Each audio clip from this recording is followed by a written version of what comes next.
বাড়ি ভাঙার অনেক কারণ হতে পারে, সিমেন্টের ভাগ কম পড়ছে, পাইলিং ঠিকমতো করা হয়নি, আরও অনেক কারণ আছে, সবটা পরীক্ষা করেই দেখা হচ্ছে। প্রতিক্রিয়া এমআইসি সদস্য তারক সিং এর।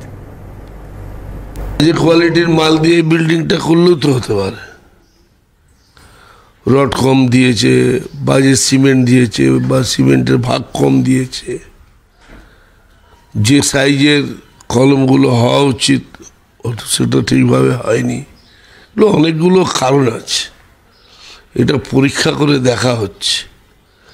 এবং যত ডেপথে গিয়ে মানে ফাউন্ডেশন করা উচিত ছিল হয়তো করা হয়নি, পাইলিং প্রয়োজন ছিল হয়তো পাইলিং করেনি ঠিকভাবে, যত আবার করেও থাকতে পারে পাইলিং যতটা ডেপথে গিয়ে করার ছিল।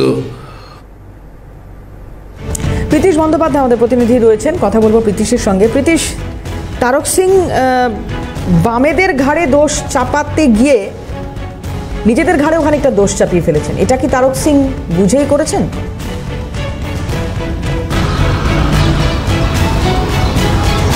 দেখো, প্রথমে বলা দরকার যে একাধিক ইস্যু নিয়ে তারক সিং মন্তব্য করেছেন।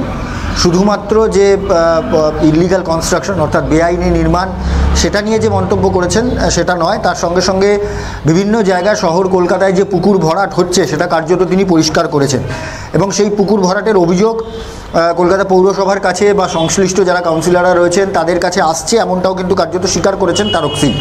এবং এই পরিস্থিতিতে দাঁড়িয়ে কলকাতা পৌরসভার তরফ থেকে যে সমস্ত অভিযোগ পাওয়া হচ্ছে আর কি, সেই সমস্ত জায়গায় তারা ব্যবস্থা নিচ্ছেন, কোনো কোনো জায়গায় ব্যবস্থা নেওয়া যাচ্ছে না, তেমনটাও কিন্তু তিনি মন্তব্য করেছেন। অর্থাৎ বলা যেতে পারে যে সামগ্রিকভাবে শহর কলকাতায় যেটা সবথেকে বড় অভিযোগ যে এখন এই মুহূর্তে বিরোধী রাজনৈতিক দল বিজেপির পক্ষ থেকে করা হচ্ছে যে শহর কলকাতা সহ কলকাতার পার্শ্ববর্তী যে এলাকা রয়েছে অর্থাৎ যে অঞ্চল রয়েছে অর্থাৎ বিধাননগর, সেখানে কিন্তু লাগাতার জলাভূমি ভরাট থেকে শুরু করে এবং ল্যান্ড যে ওয়েটল্যান্ড রয়েছে সেই ওয়েটল্যান্ডও কিন্তু ভরাটের অভিযোগ উঠছে, বিজেপির পক্ষ থেকে এই অভিযোগ করা হচ্ছে। এবং এই পুকুর ভরাট থেকে শুরু করে জলাভূমি ভরাট যে করা হচ্ছে সেটা কার্যত মেনে নিয়েছেন তারক সিং এবং এই বিষয় নিয়ে কলকাতা পৌরসভার তরফ থেকে ব্যবস্থা নেওয়া হচ্ছে, আবার কোনো কোনো ক্ষেত্র থেকে ব্যবস্থা নেওয়া যাচ্ছে না, এটা কিন্তু একটা দিক। এবং অবশ্যই ইললিগাল কনস্ট্রাকশন অর্থাৎ বেআইনি নির্মাণও কার্যত হচ্ছে, এটাও কিন্তু তিনি কার্যত মেনে নিয়েছেন।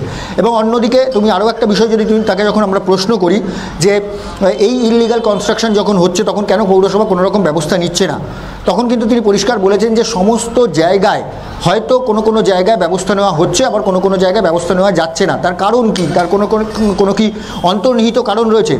দলীয় কোনো বাধা নিষেধ রয়েছে? এটা কিন্তু একটা সবথেকে বড় প্রশ্ন ওঠে। এটা যেরকম একটা দিক, তার সঙ্গে সঙ্গে আরও একটা দিক গুরুত্বপূর্ণ, সেটা হচ্ছে গার্ডেন রিচের ঘটনায় স্থানীয় যারা সাধারণ মানুষরা রয়েছেন তারা যেটা অভিযোগ করেছেন যে সেখানে অর্থাৎ যেখানে এই বহুতলটি গড়ে উঠছিল এই বহুতলের নিচে কিন্তু একটি পুকুর ছিল এবং এই পুকুর কিভাবে বুঝিয়ে দেওয়া হলো এতদিন ধরে এই একটা পুকুরকে, এত বড় পুকুরকে বুঝিয়ে দেওয়ার যে কাজ, সেই কাজ কিন্তু চলছিল এবং তারপর এত বড় একটি বিল্ডিং তৈরি হলো, সেই বিল্ডিংটা এবার ধসেও পড়লো। এই বিষয়টা কেন কলকাতা পৌরসভার তরফ থেকে কারুর কাছে কোনো খবর ছিল না? যদি এই পুকুর ভরাট করা হয় সেটা কার নির্দেশে হয়েছে? কোনো রকম লোকালি কারুর ইন্ধনে কোনো রকমভাবে পুকুর ভরাট হয়েছে?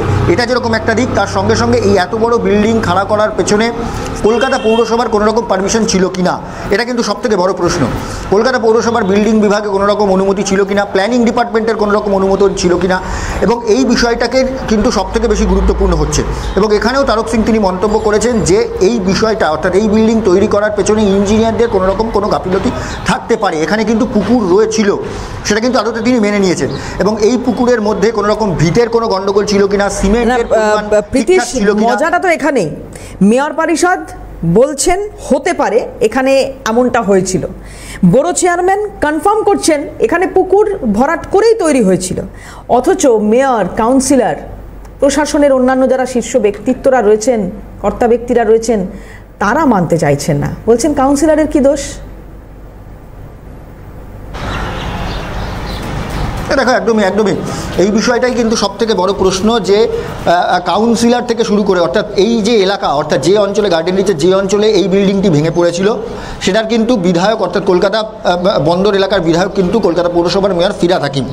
এবং সেখানে এত বড় একটি কনস্ট্রাকশন হলো, সেখানে পুকুর বোজানো হলো, এত বড় কনস্ট্রাকশনের অনুমতি মিলে গেল, এত বড় কনস্ট্রাকশনটাকে দাঁড় করিয়ে দেওয়া হলো, এবং তারপর সেই বিল্ডিংটি ভেঙে গেল এবং কলকাতা পৌরসভার মেয়র এবং এই অঞ্চলের যিনি বিধায়ক অর্থাৎ কলকাতা পৌরসভার মেয়র ফিরহাদ হাকিম তিনি কিন্তু কোনোভাবেই দায় এড়িয়ে যেতে পারেন না। এটা যেরকম একটা দিক।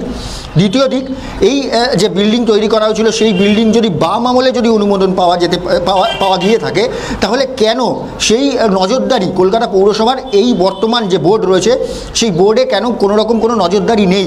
শহর কলকাতা শুধুমাত্র গার্ডেন রিচের ঘটনা নয়, গার্ডেন রিচ সহ শহর কলকাতার বিভিন্ন জায়গায় এই ইলিগাল কনস্ট্রাকশন হচ্ছে।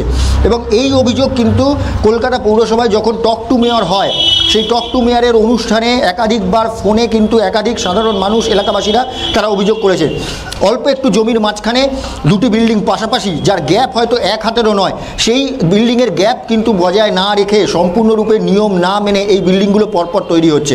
এই বিল্ডিংগুলো কিভাবে তৈরি হচ্ছে, কার অনুমতিতে তৈরি হচ্ছে, এর দায় কিন্তু এই গার্ডেন রিচ চত্বরে যে বিল্ডিং ভেঙে পড়েছে সেই দায় কিন্তু কলকাতা পৌরসভার মেয়র তথা সেখানকার যিনি বিধায়ক রয়েছেন অর্থাৎ রাজ্যের মন্ত্রী, পুর ও নগর উন্নয়ন মন্ত্রী ফিরহাদ হাকিম কিন্তু কোনোভাবেই দায় এড়িয়ে যেতে পারেন না। এটা কিন্তু একদম পরিষ্কার দেবারতী।